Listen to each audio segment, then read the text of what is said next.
ask you this. If what's a home run scenario for you the first 3 or 4 picks? So if Andrew Berry gets these 3 or 4 guys out of this draft, and make it realistic, don't give me Abdul Carter, don't give me the top 4 guys in the draft and say, go do it, Andrew. Home run scenario for them with 3, 4 picks. So here's the thing. I think one of the scenarios is, I think this is a home run. If you have, say for instance, they have Jackson Dart and Shedeur Sanders, roughly the same quarterback, they may not want to take a Jackson Dart in terms of taking him at a number 2 position. So say for instance, Cam Ward goes off the board first. The Browns still have what I would call 3 other blue chip type talents to get.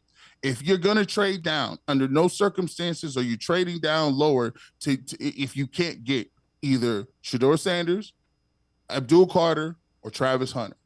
Now, if you can trade back to a position where you can acquire one of those 3 blue chip people, I take it. If you ask me and you say, okay, well, what's the great thing? Hey, let's trade down a spot. Maybe the Giants want Shedeur Sanders. Maybe they're at 3, they want to get to 2 to get Shedeur. You say, okay, let's drop back a spot, gain some other assets. We take Travis Hunter. Or if you want to take Abdul Carter, I would lean towards Travis Hunter because I think you get more bang for your buck. Offense, defense, special teams. He's a special player. Now you got something to go with Jerry Jeudy. You then say, okay, well, let me go. Remember, I got the same grade on Jackson Dart. Or if you got if Tommy Reese says I can make him Lamar Jackson and it's Jalen Milroe, okay. So now I take my assets, my picks, or whatever I need to do, and I get back into the first round. I would take Jackson Dart at that position. You get a 5th-year option on him, and you got your quarterback of your future. You went back and was able to jump back into the first round. Also, you might not even take that much to get there. Maybe a pick down the line because you're only moving up 1 spot or a couple spots to get back in there. And then you go get Kirk Cousins, and you say, okay, well, look how we did this. We got Kirk Cousins for a little bit under $1 million or $2 billion because the Falcons going to pay some of that money. You're going to take you got Jackson Dart, who's going to be your quarterback of the future on a 5-year deal. So now you can work with him, and you got a guy like Kirk Cousins who's going to be able to help him out. And then you got Travis Hunter. You've immediately helped your secondary. Now you got a guy to play with over there, and you got a number 1A receiver with Jerry Jeudy.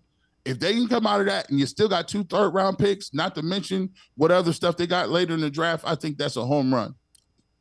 Yeah, and here I'll take it even a step further. Go get me Travion Henderson if you can early in the 3rd, or Quinshawn Junk. Give me one of the 2 Ohio State running backs in the 3rd.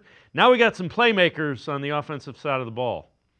Those guys are going to move. Travion Henderson, after what he did in the playoffs, he showed the long ability to run. Listen, they got some Ashton Genty, Omarion out of North Carolina is nice.